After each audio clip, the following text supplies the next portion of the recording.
All right, we're here for another episode of Talking Tennis from Florida Tennis Magazine. Matt Pressman, publisher, owner of Florida Tennis Magazine. Zach Shahan, some dude who loves tennis, host of the show.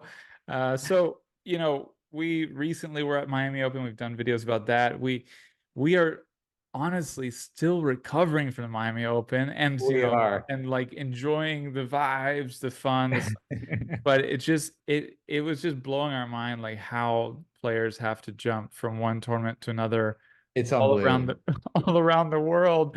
We're like Yeah, we really need a recovery from like being spectators and press, and they're already on their like third tournament or second since one Miami Open. after. It's It's crazy. it is absolutely crazy. Yeah, I'm still in recovery mode. It was so much fun. We could probably spend a whole other hour just talking about the Miami Open, which is now, a few weeks ago, actually, it seems like. Deep history. Quite deep history. I mean, already Danielle Collins, who won the Miami Open, is now again the winner of the Charleston Open. We'll get to that, but there's a lot to go through. A lot of tennis is happening in Florida. Just real quickly for the viewers, you've got the Billie Jean King Cup, USA versus Belgium happening up in Orlando at Lake Nona at the USTA National Campus. You've got the USTA National meeting happening this week as well. And then Monday of next week, you have the USTA Florida's 75th anniversary party with Casey and the Sunshine Band, which should be pretty cool. I'll be at that. I'll be up in Orlando the whole week. I think I'm leaving on Thursday. Meanwhile, in Zach's neck of the woods, you got the Sarasota Open happening. Down in Miami, you have the Billie Jean King Cup happening with Ukraine versus Romania at Amelia Island. So you've got just a lot of tennis happening. We've got a lot to talk about. I'll let Zach sort of lead us through the all the new happenings that's been going on with the WTA and ATP, and we can kind of go from there. Well, I think the fun tie-in, the obvious fun tie-in, which also links to Florida Tennis Magazine, coming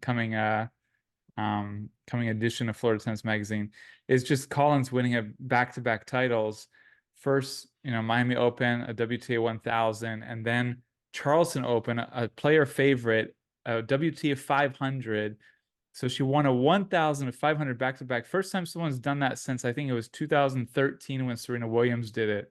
Yeah. And it's crazy because before Miami, she had only ever won two titles in her career, a 500 and a 250, and made the finals of Australian Open was her career achievement. So to win back-to-back big titles, Yeah. it's just crazy. It's It's absolutely crazy. And yeah, I'll talk about an interview she did after winning Charleston with Tennis Channel. But yeah, what do you have to say about that? I mean, this is What one do of you those. make of it? I mean, first of all, I think, we talked a little bit about it last show. I think just the fact that the pressure's off her, she knows she's about to retire. She's just playing really great tennis. She doesn't have a lot of pressure to contend with. I think she's trying to go out on a high note. I heard a little bit of that interview, so I think part of it is that she just feels like if she's going to hang up the cleats, so to speak, she wants to do it in a manner in which she just goes out playing her best tennis. And she's doing that, man. I mean, back to back wins on Dude, different surfaces, no less, right? Hardcourt to the blue clay. Unbelievable. exactly. So very impressive. No, I mean it's really challenging to go from that to from the fast hard courts of Miami to the hard true clay of Charleston. I mean, I was exhausted and I'm thinking, oh my gosh, Collins is already on her second match in Charleston. Like Yeah. wasn't even ready to watch tennis again. And then we watched her in the final, and I think before, but definitely the final where she was just demolishing the ball, and Yeah. Kasatkina was sitting there like constantly like, what am I supposed to do? Like she's Yeah. just throwing her hands up. She's like, what am I supposed to do? Like she just constantly was smashing winner after winner. It was unbelievable. And like there was no one was No gonna answers. No no one answers. was gonna touch her. And when she's playing like that, you're like, wow, she could be battling up there with Sabalenka, Rybakina, and Swiatek, like as one of the and Coco Gauff as like the big hitters of the tour who like Right. can demolish everybody if they feel like it. And it's just a little bit crazy. Like it's to me it's a little sad and like I'm not thrilled that she's retiring after this year. Having this year as a fan, Yeah. you're just like, oh, come on, keep going. But she's been adamant, apparently, in interviews that this is no matter what happens, this is her last year for personal reasons. I don't know. I don't want to speculate, but the obvious assumption maybe she wants to have a family. But Yeah. I mean, you have to think And like, what if? she alluded to that when you were speaking to her, I think, Yeah, right? Or that, yeah, when we yeah, were in she the mentioned, mixed yeah, zone in it's Miami Open. Yeah. it sounded like it. I wasn't sure if she got upset from someone else speculating about it, but I'm not sure. I'm just, but I mean, imagine if she won Wimbledon or Right. U.S. Open. Like it would be, it's got to be something that teases your mind. Like, okay, I'll say all year I'm retiring at the end of this year, but then if I rack up like several big titles, She my wins a best Grand Slam. like dwarfs the rest of my career. Like, how would you I, think a little bit like maybe I'll play another year? Yeah, I don't know. I think if she wins a Grand Slam, all bets are off. I think that Yeah, I agree. it's one thing winning, ATP 1000 or I'm sorry, a WTA 1000 or WTA 500, but then if you win a Grand Slam, I mean that's an all bets are off moment, I think, for any player, because that just getting that kind of adulation from tennis fans around the world and from her team or community. I think it may be enough for her to say, let's just give it a little bit more of a run in 2025. We'll see. I think she is genuinely looking to retire. So I don't think I think that's the direction she's going. But I'm excited to see her play, for the rest of the year. I think just that lack of pressure on her, I think, is just producing great tennis.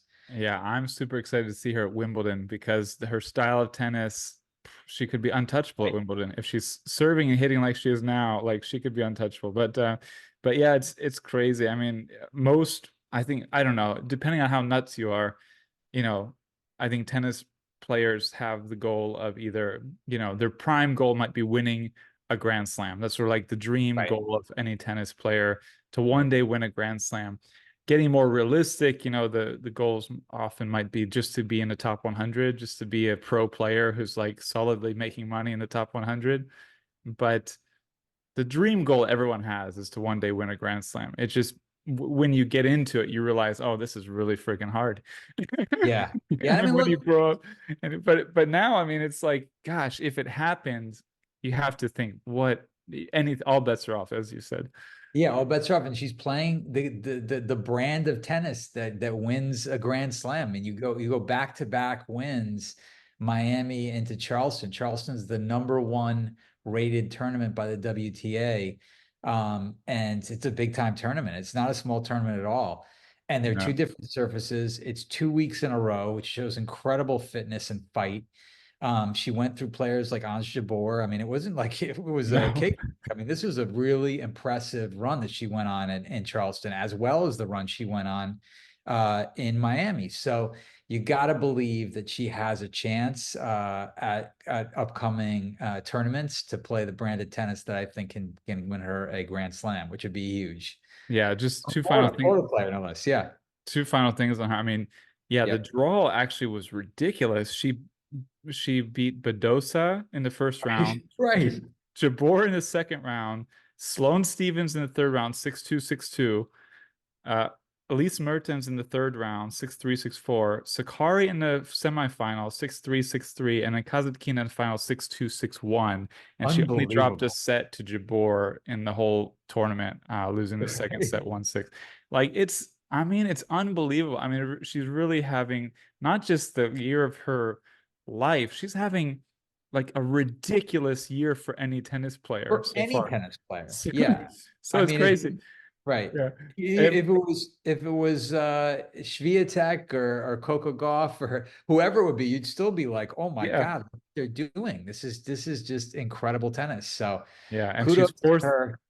fourth in the race to the year-end final. I mean, Yeah, she could compete for number one. I So agree. I so agree. the other thing was just this interview she did, I guess, with Tennis Channel, where she talked about Serena Williams was her idol growing up and how much she was inspired by them, not coming from a rich family, that she was inspired, that you can be anyone, come from anywhere, don't have to be from a rich family and you can make it. And so she really talked a lot apparently about that and how much she just loves Serena and Venus. And anytime they like say anything positive about her, she's gushing like a fangirl, and she's like, "Oh my God." So it's like it's great that she did what only Serena has done in the past, since 2013, and had the back-to-backs that she had here. But yeah, just really cool to see her having this year, and then giving it, these kudos, giving this, this story about how much she was looked up to the Williams sisters as a younger player. Yeah, huge. And so we won't go into Zach's exclusive interview with Danielle Collins, because that is going to appear in the magazine. We can't say if it's going to be a cover or not, but it's hard to argue for it not to be a cover at this point with her performance, but we'll see. We always kind of wait on that until the last minute, but definitely some interesting I guess sound bites from that interview. We'll get Yeah. into that, And let's afterwards. jump to the Billie Jean King Cup. What's going on Yeah. there? What is the team? What's it looking like? And you're not there yet, but you'll be there in a day or two, right? Yeah. I'm driving up on Thursday from Boca Raton to Orlando. Lake Nona specifically is where the USTA national campus is. They're setting up Friday at night, I believe, at 6 o'clock, and Saturday at 2 o'clock are going to be the matches. It's USA versus Belgium. The lineup for USA: Jessica Bagula, Madison Keys, Emma Navarro, Taylor Townsend, Caroline Dolehide. The Belgian players, to be honest, I'm not familiar with them. And pretty much everyone in the tennis community believes this is going to be a fairly easy match for the American players. Of course, you don't have Coco Gauff there, so a lot of pressure gets transferred over to Jessica Bagula, but she's playing solid tennis, and I think she's going to do very well. So that's going to be going on. In the meantime, in Amelia Island, our buddy Greg Sharko from the ATP Tour, who was kind of running up their public relations, is working on that front. And that's going to be a very interesting match between Ukraine and Romania in Amelia Island. And then also in Orlando, kind of just lots happening. Like the USTA National Campus is hosting the USTA's kind of yearly convention. And then USTA Florida is doing their 75th anniversary. USTA recently, Zach, announced that they want to be the #1 country in the world in tennis, with 35 million people in the US playing tennis. And they also want to be at the head of, pro tennis.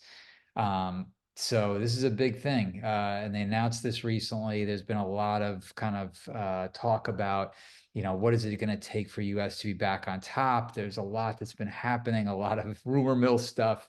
But I think this national meeting is going to be a place for USTA just to sort of, plot out their vision for how they're going to do this. And look, They Italy. just need to Yeah. go poach a bunch of pickleball players. Yeah, bring Jack Sock back from pickleball. Exactly, that'll do it. But in any Star event, pickleballer Jack Sock playing tennis now. No, I'm just yeah, exactly. But in any event, I think that's a bigger topic. I mean, there's a lot of interesting stuff going on. I mean, look, right now, I think one thing that we should get into, certainly one of the top Americans right now, is Ben Shelton. And this just happened this past weekend. I was fortunate to watch the match on ATP streaming service, which is Tennis before we TV. jump to that, I would Yeah. just say that I think that US women's team, I mean, this is a phenomenal Act. year. I mean, the women's, some of these players are just really starting to rise strong. Like Taylor Townsend and Emma Navarro. These two are hot Right. players with tremendous skill, tremendous fight, tremendous ability to like just win a match, Brad Gilbert style, however you can, like Winning find ugly. the way to Winning win. ugly. I Yeah. mean, I've been really impressed with Taylor Townsend and Emma Navarro. So I think they're going to be shining. They're rising, and they're going to be big stars in the future. Of course, there's not even Coco and Danielle Collins there, but you got Keys, Dolehide, Pegula. It's a really strong team. So I mean, you got to see them as having a very strong chance here. Not just right now, but for the whole Billie Jean King Cup. But really, I've been really inspired by Townsend and Navarro. So eager to see where they go from here. But yeah, let's jump from that to to Houston, right? Yeah, and then I do want to go back to one thing because I think it is unfortunate how a lot of tennis fans don't, they have to think about, yes, on the men's side, we aren't sort of the powerhouse we once were, but man, on the women's side, we're Yeah. looking great. I mean, with Jessica Pegula, Danielle Collins being a rock star, not just in Florida for Florida tennis, but for American tennis. Coco Gauff, who's also here in Delray Beach. So we've got some all stars on the American side and the women's um, and the WTA that we need to recognize as well, even though on the ATP side, not quite as impressive in terms of where we are in the rankings. But I mean, got to be excited about Ben Shelton. We did a whole episode on him. Yeah. Well, And man, we had an All-American final in Houston. Tell us yeah. about it. Yeah, so it was pretty cool. So I got a chance to watch the match. It was Tiafoe versus Shelton. I have a theory that Tiafoe has just never been the same since he lost to Shelton at the US Open. I just believe that match sort of broke his spirit a bit. I think it was a big showdown between these two big guns. And I think they're friends. And I think also Tiafoe just thought he would roll over him. And in all seriousness at that point, he was 35, 40 in the world, and Tiafoe's a top 10 player. So that was what you'd expect to happen. But, Shelton was on such a run at that point. We've talked a lot about it, but man, looking at that match, seeing how big Shelton served and how tough he was, and just how, again, that college tennis, pumping his fist, getting into the match. Tiafoe a little bit more kind of cool and calm out there. Just didn't seem to have that fight that Shelton does. I think Shelton's got a different kind of attitude towards these matches that I think will serve him well as his game progresses. But it was a three-setter, and it was an exciting match. Both got nervous and double faulted at key points in the match, which I thought was pretty interesting. So I think they both get a little gun shy when there's a big point, which is not good in terms of, at a major going far. And they need to work on that, cooling their nerves a bit in big moments. But man, very good match. Shelton should be super proud of that win. And I mean, he's pumped. So I'm excited to see what he does this year. Yeah, can you tell us more about how that dynamic, because I think it's something tennis players have talked about a lot. It happens in other sports, but uh it's very potent in tennis where you're the young rising guy, you're young or girl, young rising star for years, right? Going Right. through juniors as a young adult, you're like, okay, you're not at your peak. You hit mid 20s to late 20s, and you haven't won a huge title, haven't won a slam or maybe ATP 1000 even. And these other young guys start rising up, and you're like, what am I Yeah. doing? Where am I? Like, my star is my star falling? Like, what did I miss my chance? Was I think all of this stuff starts to come into your head, and some players have talked about it. It's really tough when you're no longer the young up The and young coming. gun. I think Medvedev sort of struggled with that after he lost to Nadal in the Australian Open, but then he already had a slam under his belt. He already had a lot of big titles, and he sort of was able to overcome it and be like, oh, okay, this is where we are. I have to keep improving like the big three did, and I'll still be competitive. But when you never reached that level, when you never quite got there in the first place, it's got to be very hard to be like, oh, I can do it. I just got to keep working at it. I feel like Tiafoe's got to be struggling with that. And I don't know, Shelton's got so much athleticism, so much power. It's sort of like, oh wow, this guy's quicker than me, hits a bigger serve than me. Where am I in this whole story? So I don't know. I'd like to hear you talk about it more, but also specifically in the context of the match that you watched, the final. Like, did you see what did you see in the final, like as Yeah, far and as the people go? something that really resonated with me was in an interview with Tiafoe recently. He was talking about finding the fun again. He just felt like once he entered the top 10, it wasn't as fun anymore. There was so much Right. pressure on him. Everyone's gunning for him. Suddenly it felt like he was protecting his turf to stay inside the top 10. And I Yeah. think, again, that Shelton match was a big one for him because it was, a guy in the, ranked in, somewhere in the 30s, close to 40, who wound up taking his prize at that big, tournament.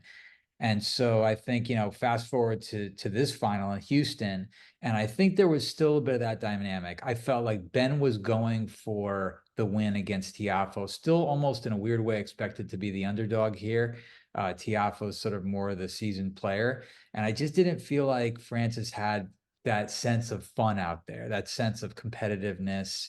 He Mm, just seemed a little flat, and I think he needs to find that again. Um, and I don't think that's a problem for Shelton. I mean, Shelton just gets so fired up, yeah. when he needs to, and he knows how to use his emotional sort of like, that college experience that I think is actually pretty valuable when you get to the pros if you know how to harness that the right way. Tiafoe, I think, he's just got to do some work. He's got to get back in the lab. He's got to figure out how to move the chess pieces in his own game so that he can, mentally and find his way back to being a really big time top 10. But look, I go back to that semifinal match against Alcaraz at the US Open, where he was a 5-setter. And he just lost to Alcaraz, and he would have played, I think, Casper Ruud in the final. I mean, he could have won the US Open that year. And I think he knew it. And he was really close to beating Alcaraz in that match. And he looked Yeah. incredible in that match. So he has the capability. And it was interesting because, Zach, I was watching this interview with him and Kyrgios on Kyrgios's new show on T2. I think it's called Good Trouble with Nick Kyrgios. And he talks about that match and how that match kind of, I don't know, it made him a bit jaded after that because it was like, man, I just couldn't do it, and how can I do it? And it's Oh, like that's part of it. These are heartbreaking losses, you got to just deal with them and move on. yeah. I remember the match vividly, and that run he beat Nadal going into that, and it was sort of like, oh, it's Tiafoe's moment. He maybe he's going to really do it here, and the match was just phenomenal. The Oh, tennis was out of this world, crazy level. And I mean, it's got to hurt when you lose the match like that instead of win it.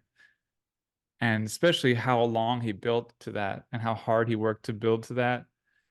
And I mean, for as an outsider, you're like, hey man, it's just, a few points. Like that could have gone your way on another day. But as the person, you're probably like, oh, it's got to be really hard to stay positive after that, right? I mean, it that was hurts more than getting beat 6-3, 6-2, 6-1 sometimes because it's like it was so close, you could taste it. And then he went on to win the title, so you're like, oh man, it could have been me.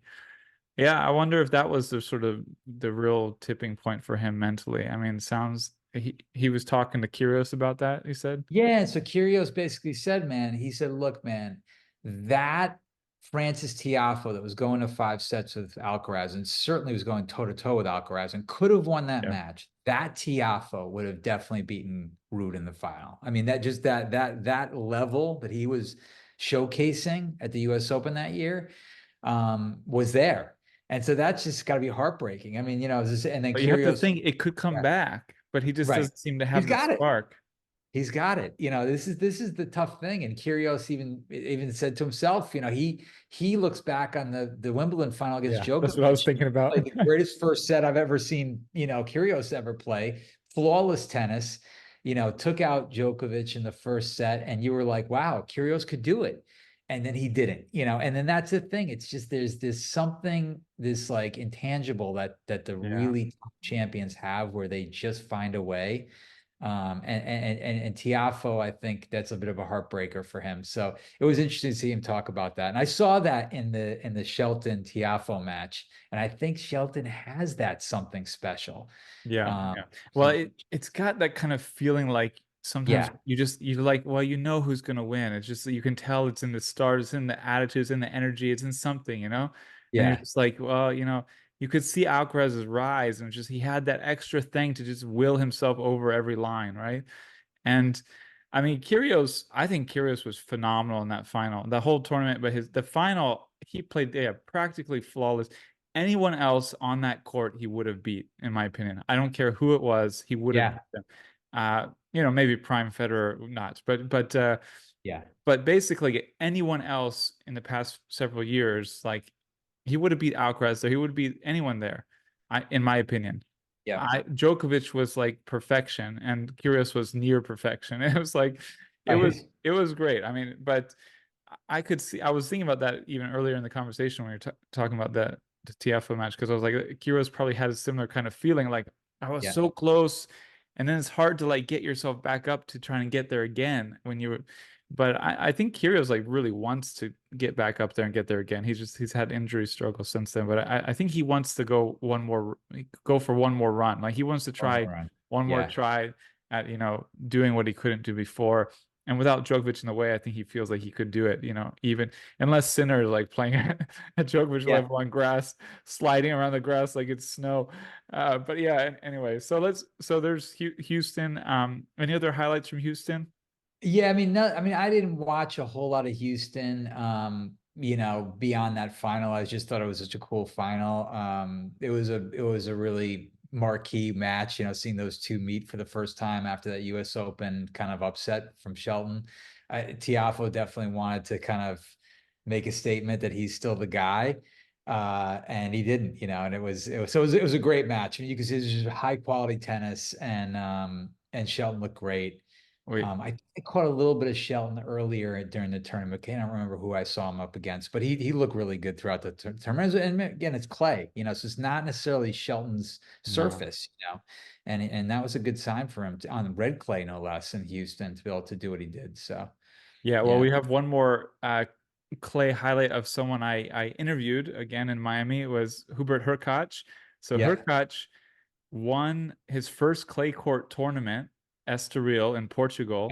yeah. He looks really good, really dominant. I just watched him earlier today in Monte Carlo, and he beat Okay, Draper. And it was nice, a good one. really, really high quality tennis. Like he's playing very well, playing more aggressive, and it's working on clay. But yeah, it was his first clay court title. It means he now has a title on all four surfaces: indoor hard, outdoor hard, clay, and grass. First Polish player ever to achieve that on the men's side, or even the women. I don't think Świątek has a title on grass. And then it's also the first time a Polish male player has won a clay court tournament since 1981. Wow. So just breaking down doors, looking so strong, so solid. I mean, he was up a break in the third against Draper today in Monte Carlo, and Draper fought really hard and got the break back toward the end. They went to a tie break, and Kubi just played lights out tennis, demolished him in the tie break, playing just amazing tennis. So he's really high level.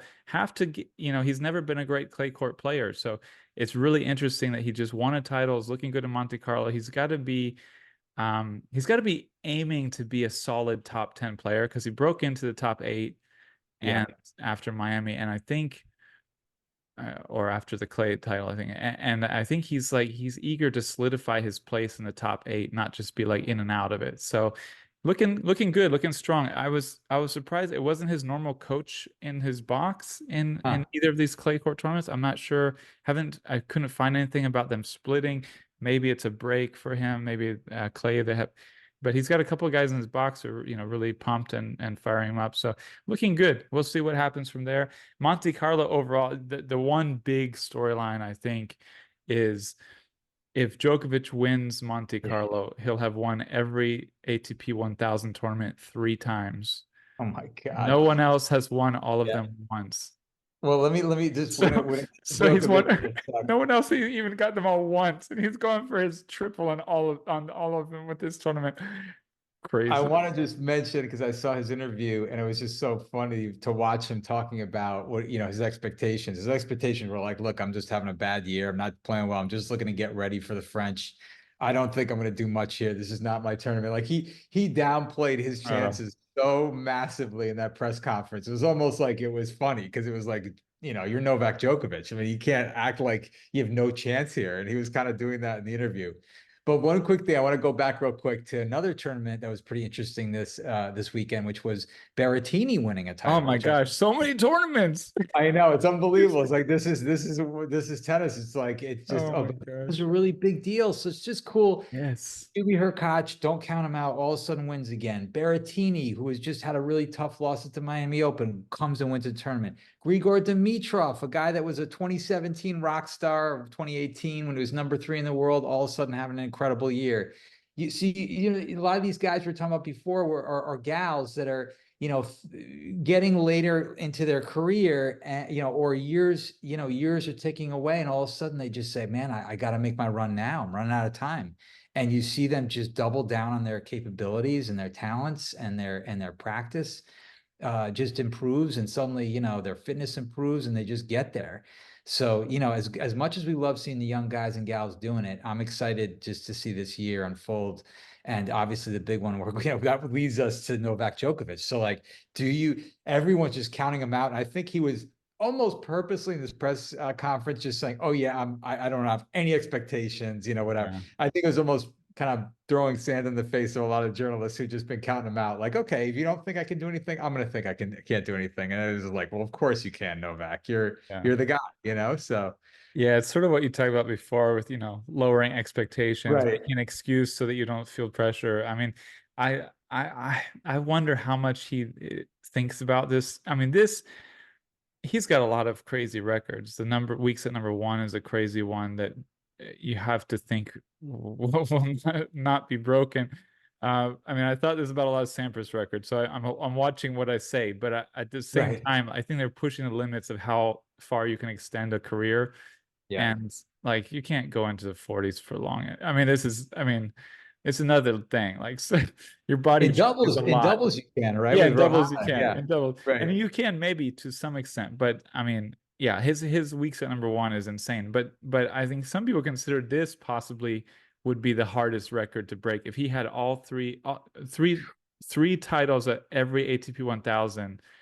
I mean, when you just consider no one else has all of them even Yeah. once, it Yeah. shows you how hard that is. But at the same time, like, oh my gosh, he's got to want that. I know he's focused on Olympics and Grand Slams, but he's got to want that one if he's aware of it. Because I mean, how can you not want that crazy, crazy? I mean, that would be one of his biggest records in my opinion. Yeah. But yeah, I mean, yeah, he looked great. He just demolished Safulin today. I saw a bit of that.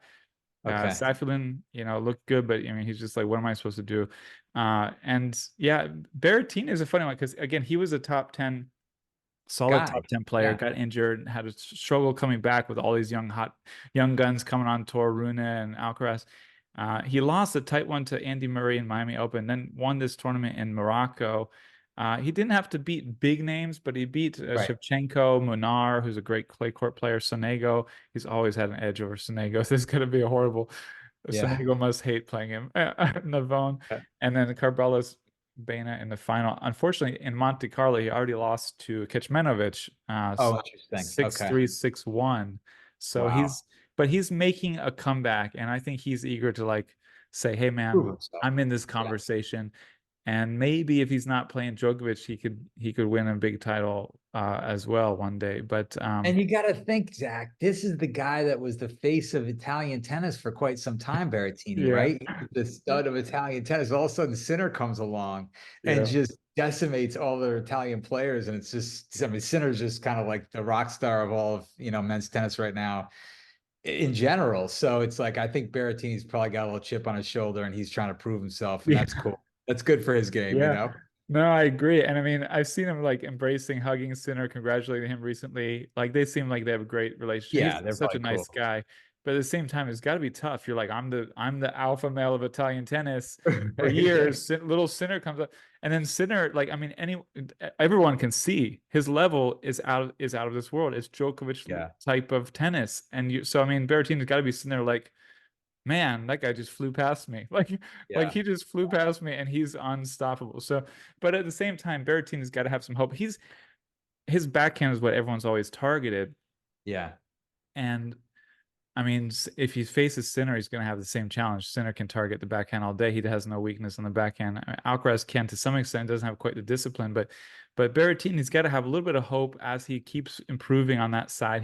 He's gotten better and better with the slice, backhand slice, and setting up shots and moving around the, just playing smarter with that backhand. But yeah, I don't know.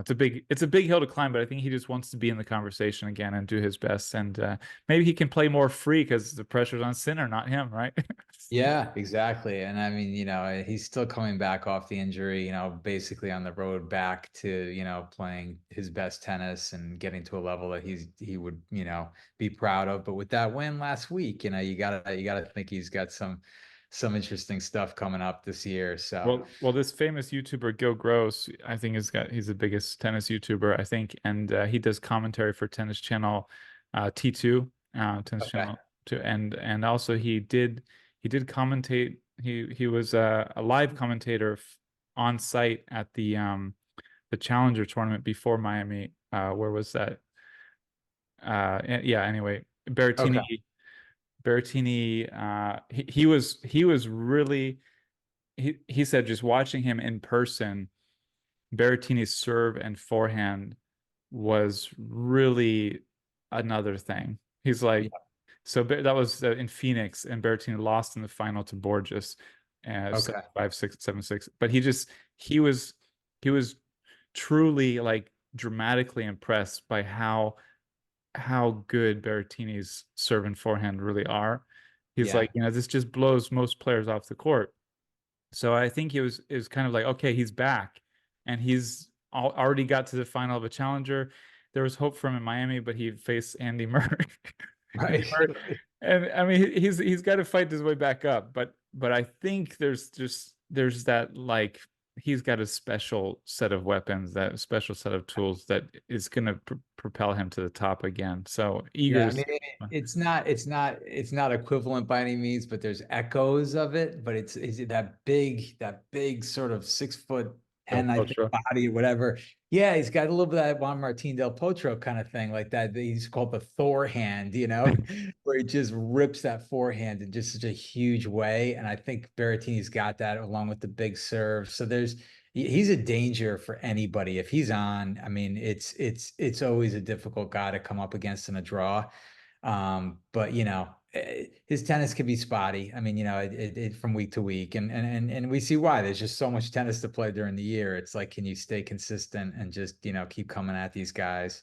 But it's gonna be interesting. But I guess the last one we probably want to touch on just a little bit is Sarasota Open, which is right in your Oh, neck of the woods. That was a pretty big. yeah. I should be there right now. You It's right should be down. there, right? You should get over Yeah. there at some point. My Yeah, hometown. Yeah, I mean, it's just it's a crazy tournament because so many players live in Bradenton and Sarasota, and right. even though it's a challenger, you get just great talent here, and you get a lot of guys who maybe win it or get to the finals when they're younger, and then years later, they're big. So like Tiafoe and Nishikori, and so it's Tommy like Paul. Yeah. Tommy Paul, yeah. So it's like you look at the draw and often you're like, oh, who are these people? And if you don't really know, where, a lot, like a very deep in the field, who people are. Then you get the older guys who are like they're, grinding away. Kudla, man, I saw him there Yeah. a few years ago. He's there right now, grinding away. He's going to play Kozlov. I mean, you get these grinders, these like Dennis Sangren. Yeah, yeah. Those Sandgren. are some names that just guys that are just veterans, just out there grinding. Yeah, trying to get back in. But it is great because you can just stand right next to the court and watch. One guy I'm watching there, Kuzuhara, Bruno Kuzuhara. He's 5'9", 20 years old, Australian Open Juniors champion 2 years ago. Really, Okay. really fun, good, smart player. So he's a young guy to watch. I'm curious to see how high he can rise. Kokonakis is there right now, which Yeah. everybody loves. So yeah, some interesting names. You pointed out one upset already. Yeah, JJ Wolf had lost, and I'm a big fan of JJ Wolf from Ohio. He used to rock the mullet, It just was like this cool kid, big serve, big game. Just an American tennis player that I think really hasn't realized his talent and his capabilities yet. Was kind of like a Marcus Giron, just kind of coming up from college and just making a big statement in pro tennis, but he's had a few stumbles. But keep an eye out for him. I think he's going to be somebody that we're going to be seeing, get into the top 50, into the top 40, 30. And I think he could be a top 25 player if he gets the right sort of coach and the right team around him. So Yeah, and he was the number one seed, lost to Popko, who I don't even know. yeah, I don't There's some know. other Americans, Kipson, Quinn to watch, but I think the Gibson's other good. really big one is this Dam or Martin Dam Jr. Yeah, I've heard of He's him. Yeah. 6'8". Oh, he lives in Bradenton, didn't even realize it. Okay. 6'8", 20 years old. His dad was a pro player, apparently, pretty good pro player, but he's just got a ridiculous serve. And there's another great channel, Intuitive Tennis, where the main guy there, the guy behind the channel, just delved into how ridiculously good his serve is actually. He's already like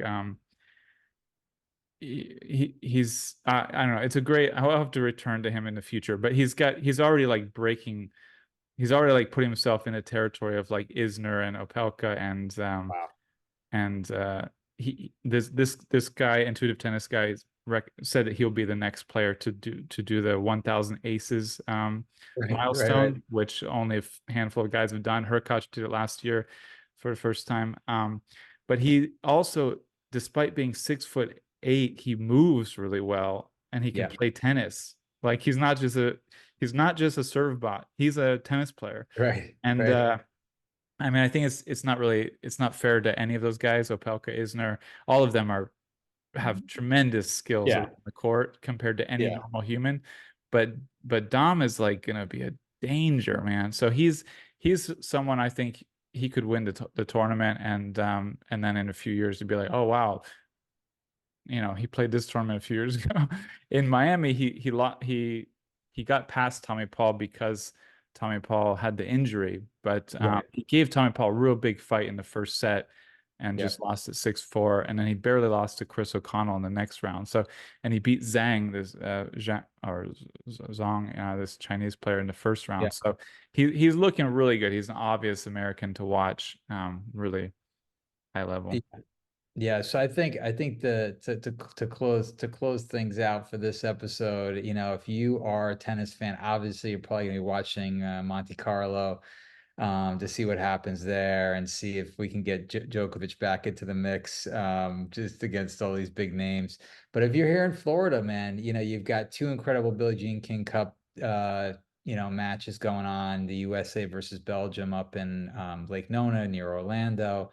Then in Amelia Island, you've got Ukraine versus Romania. If you're in on the West Coast where Zach is, Sarasota Open is going to be a great tournament to watch. So get out and get yourself some live tennis if you can, because there's some good stuff happening here in the state. Yeah, I would love to. It would be great to go watch like a Dam Junior versus Bruno Zuhara Kuzuhara matchup. That would be 5'9" versus 6'8", and two top young American players would be pretty wild. But maybe I'll make it over there. But yeah, Yeah, great stuff. So much so much tennis. It's I crazy. know. Like it's just absolutely crazy. And just going back to the beginning, like the fact that these players go country to country or city to city, week after week, expected to play highest level of, precision, perfect tennis. I mean, there's no wonder they're yelling at their boxes all the time. They're under extreme stress and jet lag and everything. Like, oh my gosh, it's unbelievable. But Oh again, yeah, testament to the guys like Dimitrov, who you just always see looking peaceful and cool. Like, that's great. yeah.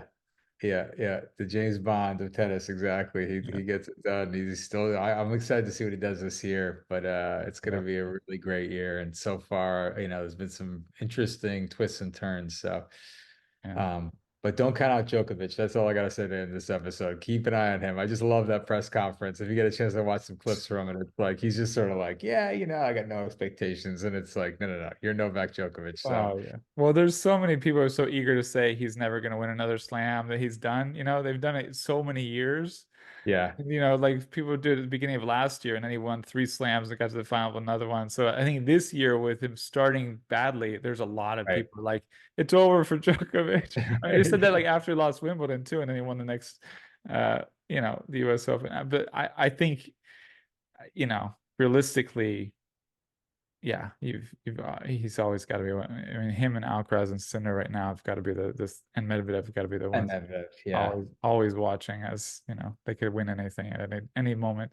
I But agree. yeah, And great stuff, Matt. So enjoy Orlando. We'll get your reporting from the ground in Orlando, Billie Jean King Cup. I'm jealous. That's a phenomenal lineup to be watching. So it's gonna be fun to see.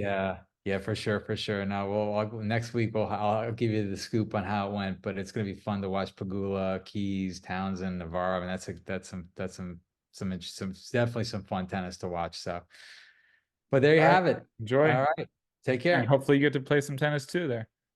You got it. Cheers.